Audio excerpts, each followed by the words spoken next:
का बहुत बड़ा शौकीन रहा हूँ। मैं एफएम चलाता था और विविध भारती बहुत सुनता था और रेडियो चालू करके मैं पढ़ता था। सबके आशीर्वाद से मेरा आरएस में सिलेक्शन हो गया। तो उनका एक ही कहना था, बेटा आरएस का मतलब जब है जब आप एसडी में डिप्टी बन जाओगे तब मैं मानूंगा वास्तव में आपने आरएस बन के दिखाया।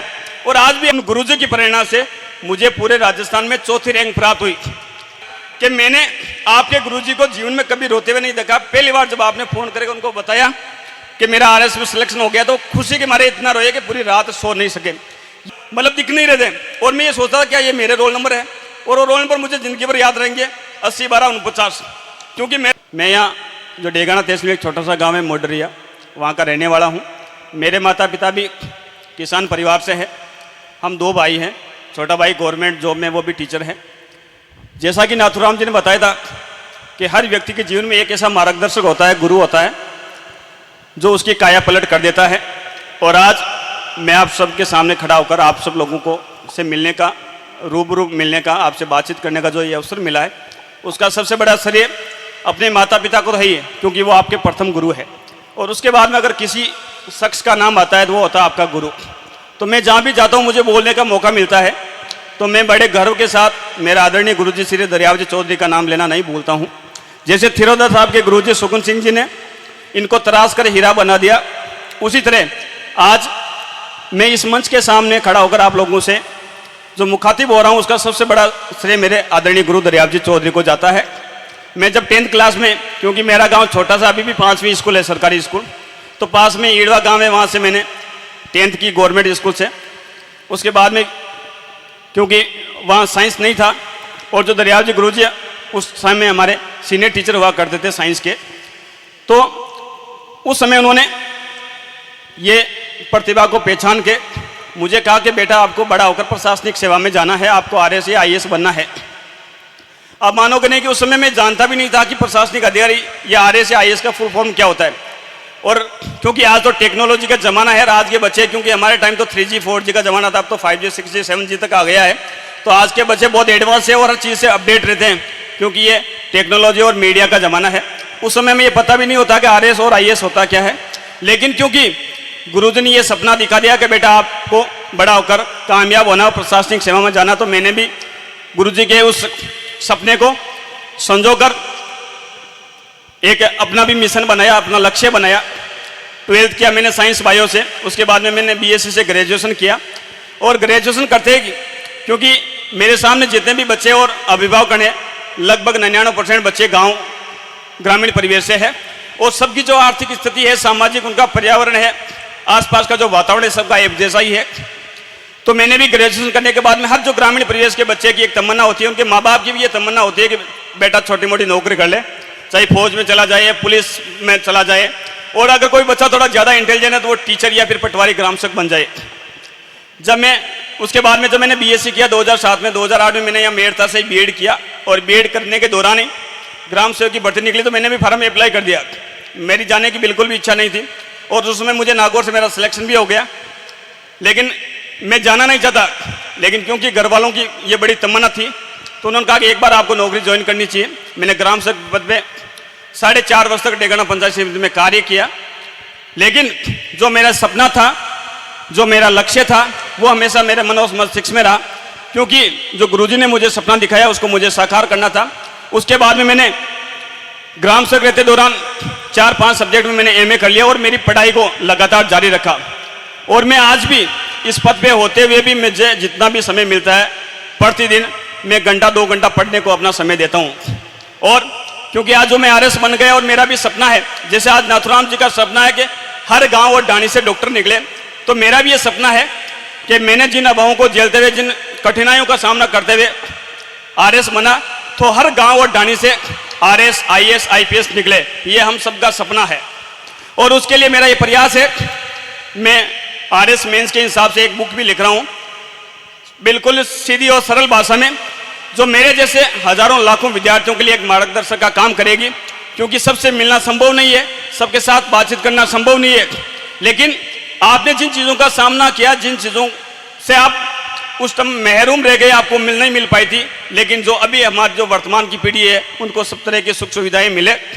तो मैं बता रहा था, उसके बाद में जब मैंने ग्रेजुएशन कर लिया, बीएड कर लिया, ग्राम सेवक बन गया। उसके बाद में मैं सेकंड ग्रेड टीचर साइंस अय्या सातलावास में 2.5 वर्ष तक मैंने अध्यापन का कार्य करवाया। उसके बाद में इतिहास से मैं व्याख्याता बन गया और पुनलोता में साल भर स्कूल लेक्चर रहा। उसके बाद में RS 2012 में मैंने अप्लाई किया और पूरे राजस्थान में मुझे 350वीं रैंक मिली। तो जब मैंने गुरुजी को बताया, बच्चों के लिए विशेष मोटिवेशन की बात है, तो मैंने जब गुरुजी ने को कहा कि गुरुजी आपके आशीर्वाद से मेरा RS में सिलेक्शन हो गया, तो उनका एक ही कहना था, बेटा RS का मतलब जब आप SD में या डिप्टी बन जाओगे तब मैं मानूंगा वास्तव में आपने RS बन के दिखाया। और आज भी RS का लोग एक ही, क्योंकि RS में कई तरह की जॉब्स होती है, लेकिन SD और डिप्टी जिसको मानते कि ये RS बना है। तो मैंने कहा गुरुजी मैं पुण्य पूरा प्रयास करूंगा। RS 2013, क्योंकि RS एक लंबी प्रक्रिया है जिसका रिजल्ट 2017 में आया और वो 8 दिसंबर की बात है, जब लगभग रात के 11:30-12 बजे RPC ने रिजल्ट डिक्लेयर किया। और उस समय परमपिता परमेश्वर बालाजी महाराज की विशेष आशीर्वाद, मेरे माता पिता का आशीर्वाद और उन गुरुजी की प्रेरणा से मुझे पूरे राजस्थान में 4थी रैंक प्राप्त हुई। क्योंकि जब आदमी को अप्रत्याशित सफलता मिलती है जिसका आदमी कभी सपने में नहीं सोचता, मैंने भी सोचा कि छोटी मोटी मुझे भी स्टेट सर्विस मिल जाएगी और गुरुजी का सपना पूरा हो जाएगा और मेरा भी मिशन पूरा हो जाएगा। लेकिन जब आदमी को अप्रत्याशित सफलता मिली है, मुझे पूरे राजस्थान में जब 4थी रैंक प्राप्त हुई, तो आप ताजुब करोगे और आपको विश्वास नहीं होगा कि लगभग आधे घंटे तो मुझे मेरे रोल नंबर मतलब दिख नहीं रहे थे और मैं ये सोचता था क्या ये मेरे रोल नंबर है, और वो रोल नंबर मुझे जिंदगी भर याद रहेंगे, 80 12 49, क्योंकि मेरे लिए बहुत लकी रोल नंबर है। तो जब मेरे बिल्कुल कन्फर्म हो गया, नहीं मेरा सिलेक्शन हो गया, पूरे राजस्थान में 4थी रैंक प्राप्त हुई, उस समय लगभग रात के 1:30 बज गए और मैंने मेरा पहला फोन मेरे आदरणीय गुरुजी दरियावजी चौधरी को किया, जो अभी चेनार जो नागौर के पास है, वहाँ पॉलिटिकल साइंस के लेक्चरर है। तो जब उन्होंने फ़ोन उठाया तो एकदम से वो डर गए, क्योंकि जब रात को लगभग 11-12 बजे फ़ोन करता तो हर आदमी ये सोचता है कोई ना कोई मुसीबत आई होगी। तो जब मैंने गुरुजी ने कहा कि गुरुजी आपके आशीर्वाद से जो आपने मुझे जो सपना दिखाया था वो सपना आपके आशीर्वाद से आज मैं पूरा कर रहा हूँ और आपको गुरु दक्षिणा के रूप में ये पद आपके लिए समर्पित रहेगा जीवन भर के लिए। तो आप ताजुब करोगे, जब मैं 10-15 दिन बाद में गुरुजी से मिलने गया उनका मुंह मीठा कराने के लिए, तो गुरुजी की पत्नी और वो दोनों रोने लगे। तो मैंने उनसे कारण पूछा कि गुरुजी आपके आशीर्वाद से मुझे इतना बड़ा पद मिला, मेरा सपना पूरा, आप सबका सपना पूरा। तो उन्होंने कहा बेटा, तो गुरुजी की जो धर्मपत्नी थी उन्होंने कहा बेटा कि मैंने आपके गुरुजी को जीवन में कभी रोते हुए नहीं देखा, पहली बार जब आपने फोन करके उनको बताया कि मेरा RS में सिलेक्शन हो गया तो खुशी के मारे इतना रोए कि पूरी रात सो नहीं सके। ये एक गुरु की अपने शिष्य के प्रति जो उसकी भावनाएं होती है, उसकी जो मनोदशाएं होती है, तो मैं बच्चों से कहना चाहूंगा कि आप भी रोल मॉडल बने, जैसे मेरा कोई रोल मॉडल था और मेरा ये सपना था कि आज जैसे दरियावजी गुरुजी मेरे रोल मॉडल है। इसके अलावा कई तरह के ऐसे ऐतिहासिक जो हमारे महापुरुष है, APJ अब्दुल कलाम को भी मैं आदर्श मानता हूँ, फिरोजर साहब भी आप लोगों के लिए आदर्श है। लेकिन आप लोगों को आदर्श माने, लेकिन आपका सपना होना चाहिए कि आने वाले समय में आपको भी लोग आदर्श माने, आपको भी रोल मॉडल माने। क्योंकि सिर्फ इतिहास पढ़ना ही हमारा काम नहीं है, हम दूसरों की कहानियां पढ़ेंगे, सफलता की कहानियां पढ़ना ही सिर्फ हमारा काम नहीं है, लेकिन उन सफलताओं की कहानियों को पढ़ने के बाद में हमें खुद का इतिहास रचना है। और हमारा ये सपना होना चाहिए कि आने वाली पीढ़ियां मेरा इतिहास पढ़े, मेरे बारे में पढ़े, मेरा उदाहरण लोगों के सामने दे। तो ये आप लोगों का सपना होना चाहिए, इतना इसके प्रति डेडिकेशन होना चाहिए। मैं बच्चों से कहता हूं कि जिंदगी में अगर आपके लिए सबसे बड़ा कोई मोटिवेटर है तो कोई बड़ा आदमी नहीं है, कोई RS या IAS नहीं है। आपके जीवन में अगर कोई सबसे बड़ा मोटिवेटर है, मार्गदर्शक है, तो वो है एक असफल व्यक्ति। क्योंकि असफल व्यक्ति के बाद में वो सारी चीजें होती है जिसको पता होता है कि किन कमियों के कारण से मैं इस मुकाम तक नहीं पहुंच पाया। तो आप अपनी कमियों को सुधारें, उसमें आमूलचूल परिवर्तन करें, क्योंकि एक असफलता आपको कभी भी लूजर नहीं बना सकती है और एक सफलता आपको कभी भी विनर नहीं बना सकती है। आपके लिए ये पूरा संसार खुला है। और मैं ये नहीं कहना चाहता हूं कि जो प्रशासनिक अधिकारी बन जाता है वही अपने आप में बड़ा होता है या महान आदमी होता है। आप जिस भी फील्ड में जाना चाहिए, चाहे आप डॉक्टर बनना चाहिए, चाहे आप इंजीनियर बनना चाहिए, चाहे आप समाज सेवा करना चाहिए, चाहे आप राजनीति के क्षेत्र में जाना चाहिए, चाहे आप पढ़ाना चाहिए, चाहे किसी भी जॉब में जाए, लेकिन जहां भी जाए अपने तन मन और धन से उसमें समर्पित होकर कार्य करना है। सर्विस लगना कोई बड़ी बात नहीं है, लेकिन सर्विस लगने के बाद में भी आपको अपने अतीत से हमेशा जुड़े रहना चाहिए, क्योंकि जो आदमी अतीत को भुला देता है एक दिन अतीत उसको भी भुला देता है। तो अपने बुजुर्गों से, अपने माता पिता से, अपने परिवारजनों से, रिश्तेदारों से, उनसे शिक्षा ग्रहण करें, उनके आदर है। कि मैं जहां भी जाता हूं मेरी प्रशासनिक सेवा में बच्चों की शिक्षा के लिए कुछ न कुछ मैं करता हूं। मैंने भोपालगढ़ में एक मिशन शुरू किया था, तहसीलदार जी बैठे हैं उनको पता है, कि जो ग्रामीण प्रदेश के सरकारी स्कूल की बालिकाएं हैं उसके लिए 2500 बालिकाओं को ट्रैक सूट वितरण कराया। ये कोई बड़ी बात नहीं है, ये कोई बखान करने की बात भी नहीं है, लेकिन ये छोटी छोटी चीजें जो हम करते हैं इसका जो आउटपुट निकलता है वो बहुत दूर तक जाता है और इन बच्चों को बहुत कुछ सीखने को मिलता है। तो इन सभी लोगों से, अभिभावकों से भी कहना चाहता हूं कि कोई भी अपनी इच्छा इन बच्चों पे थोपे नहीं। ये नहीं अगर मान लो अगर किसी भी एकेडमी से 20 का सेकंड पढ़ रहा बच्चा, एक बार एग्जाम दिया उसने, नीट का नहीं हुआ, 2 बार दिया नहीं हुआ, 3 बार दिया नहीं हुआ, कोई बात नहीं। अगर आपने 5 बार दे दिया नहीं होता तो भी जिंदगी खत्म नहीं है। आप दूसरा फील्ड चूज कर सकते हो, वहां भी अपनी जो अंदर आपके अंदर जो क्वालिटीज है, जो योग्यता है, आप उनका फायदा उठा सकते हो। और कई बार जैसे हर जगह आदमी को जीवन में कुछ ऐसी घटनाएं घटित हो जाती है थिरोदा साहब, जो उसके लिए गेम चेंजर होती है। जैसे आपके गुरुजी का मिलना और उनका सब्जेक्ट चेंज करवाना, वैसे मेरा भी था।